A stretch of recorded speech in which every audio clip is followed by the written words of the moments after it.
It's time to get real about this phone.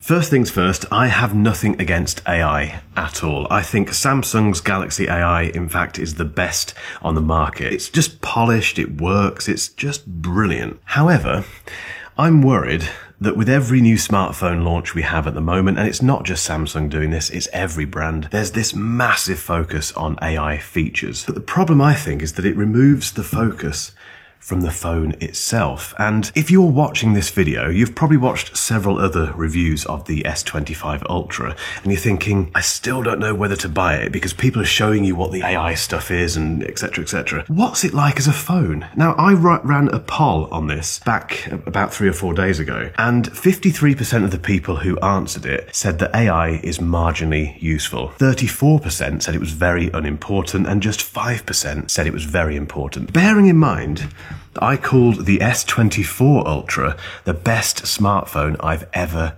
used last year. This has quite a lot to live up to. So, is the S25 Ultra good enough? Who's it for? And is it a good phone? Because that's what matters. Before we get started, guys, I do have one quick request for anyone who's been watching this channel for a while. If you can just hit that subscribe button, please. We're so close to 200,000. It's inches away. You could be the person to tip us over the edge, and we have a big giveaway on the way when that happens. If you just hit this subscribe button, sign up to the newsletter in the description to find out about that giveaway as well. Equally, guys, if you haven't subscribed yet because you're brand new, I know I need to earn that. However, I do have lots of content about this on the way. So we have today's video, we then have a comparison with the iPhone 16 Pro Max in a few days' time, and then I'll have a 2-week review of this as well. So lots of stuff on the way. Let's get into it. Now, normally at this point in a smartphone review, I go through all of the specs, but I won't do that because they're very similar to last year. The big change is the fact we have the Snapdragon 8 Elite chip, which is Qualcomm's latest silicon, which is fantastic. It's got 12 gig of RAM and the normal storage options, which again we'll put down here so you can see the pricing. The only other difference really is a few design changes, which I'll come on to in a second, and a camera tweak, which again I'll come on to a bit later in the video. Onto that design though, because I love the S24 Ultra. I think it's a fantastic looking phone. What they've done with the S25 is they've squared off the edges. So whereas the edges on the S24 Ultra were slightly rounded, they're not on this. They're basically completely flat, and they've rounded off the corners of the screen. So the display now is a little bit more like the iPhone. It's not like the iPhone completely, because the iPhone does have much more rounded corners. Just double checking, it really does have very rounded corners, whereas these are just slightly rounded. I really like the look of it still. I think it's such a handsome phone. I was looking at this at the weekend, and just the side profile, there's something about this phone when you look at it just about like that, which looks so premium. I love it. And there's only two buttons basically. Well, let's say 3 buttons. We have a power button and a rocker switch for the volume. There's no camera control. There's nothing. There is an S Pen. We still get this. And oh no, the S Pen Massive are going to be coming after me. Well, not after me. In fact, they're coming after Samsung potentially with this, because Samsung has removed Bluetooth connectivity from this, or the Bluetooth feature in this, which enabled you to take, well, basically to use the button on this to take photos with your phone and some hover gestures and stuff like that. I don't really use the S Pen ever, to be honest, so it's not a big deal for me, but I know some people have got a bit of a problem with that. Why Samsung did this, I genuinely don't know. I have no idea why. The rest of the phone though, design-wise, okay, it looks incredibly similar. I think there's 7 colors in total that you can order online. 3 of those are web exclusives, but I just love the look of this phone. The display, oh, the display.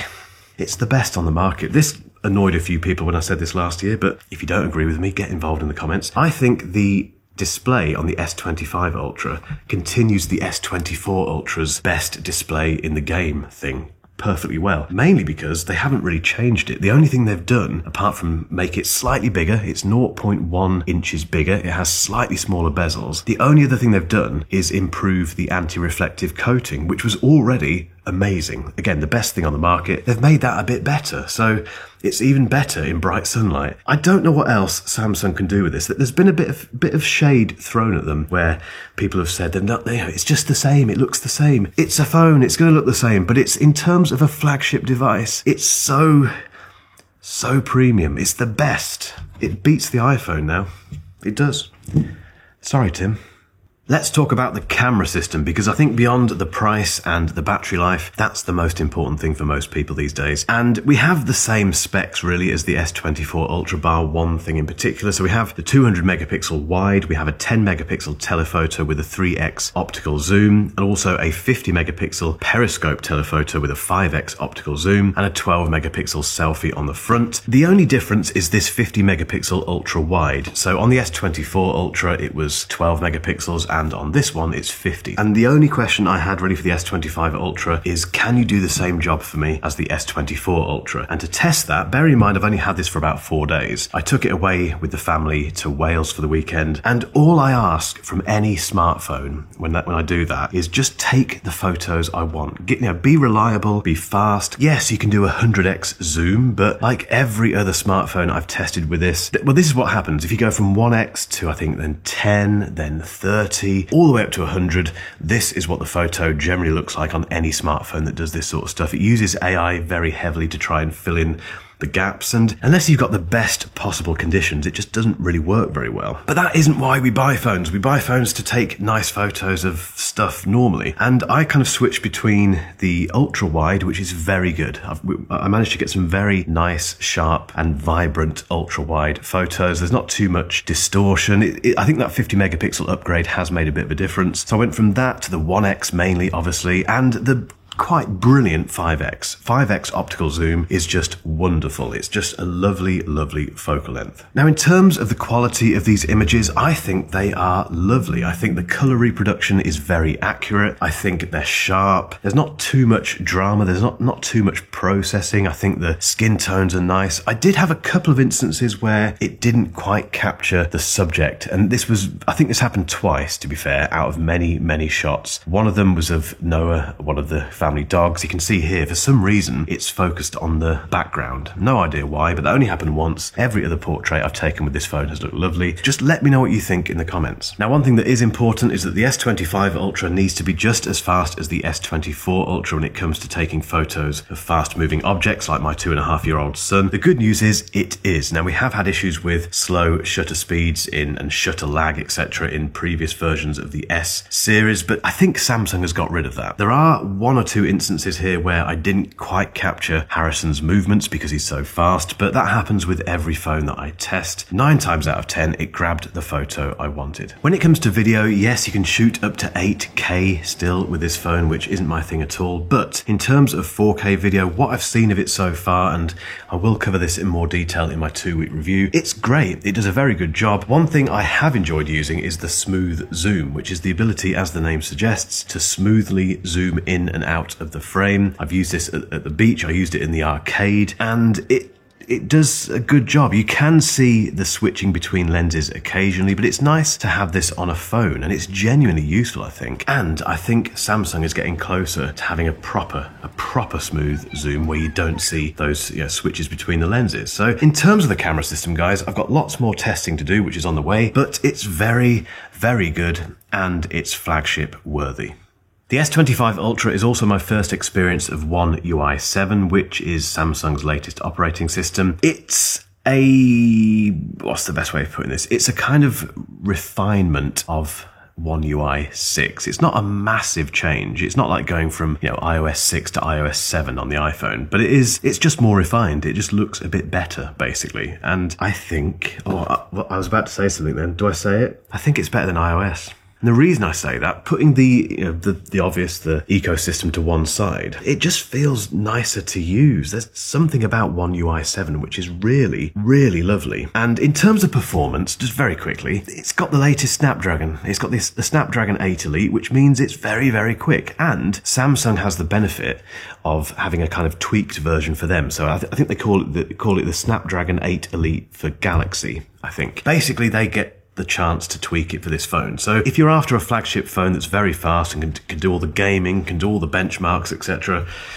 just get this. In terms of the AI stuff, I'm not going to go through all this because that's kind of the premise of this video. The two things to mention, one of them is the brief. So we have this thing at the top here that says midday brief because it's midday. It changes obviously depending on the time of day. And if you go into that, it gives you the weather, any weather warnings, the weather for the next week. It tells you what events you have coming up from your calendar. It gives you a playlist that you might enjoy. And also it builds in all the stuff from the health app as well. And I am testing, again, the Samsung Galaxy Ring alongside this. So everything that this picks up goes into my brief, which is quite nice. The other thing to mention is the Now bar, which appears at the bottom of the screen. And it's if you're an iPhone user, it's basically like the dynamic island. So if you've got a timer running and you've got some maps going as well in terms of directions and stuff, it puts all that stuff into the Now bar and you can very quickly scroll between them. If you've got a sports event that you're following, a football match or something, it will also put the scores into the Now bar as well. The interesting thing about the Now bar is that it doesn't appear that often. The only times I really see it is when it gives me those briefing things. So that Now brief appears in the Now bar, obviously, and that's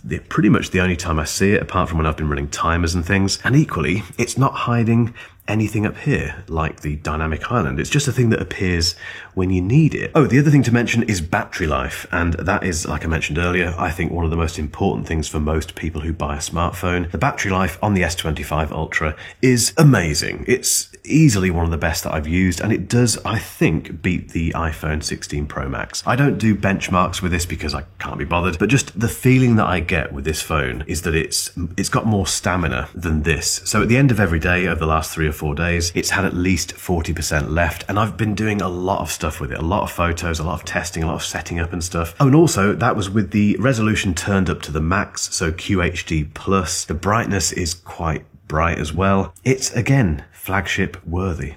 Time to wrap up this first review of the S25 Ultra, and I think if you've got the S22 or the S23 Ultra or something earlier than that, and you're thinking about getting this, just get it. If you've got the S24 Ultra, I had a mate who rang me a couple of days ago and said, Mark, I see you've got the S25 Ultra, I've got the S24 Ultra, should I upgrade? My answer to him was, is there anything wrong with your S24 Ultra? To which he said, no, it's great. So I said, no, don't bother, because really, you're getting a slightly different design, you're getting a better ultra wide, you're getting the Snapdragon 8 Elite, but the chip in this one isn't exactly a slouch. That's pretty much it. Most of the Galaxy AI features, and obviously One UI 7, are appearing on this S24 Ultra anyway, so if you've got that one, don't bother. If you've got an iPhone and you're thinking, maybe now is the time to swap to this, and you can't be bothered to wait for my video at the weekend, although I think you should, do it. In the meantime, I'm going to spend more time with this and, as I say, do the comparison with the iPhone 16 Pro Max for this weekend's video, and then a 2-week later review in about a week and a half's time. And during that review, I will answer the question, which I think a lot of you are probably asking in the comments already. Will I switch again from this to this?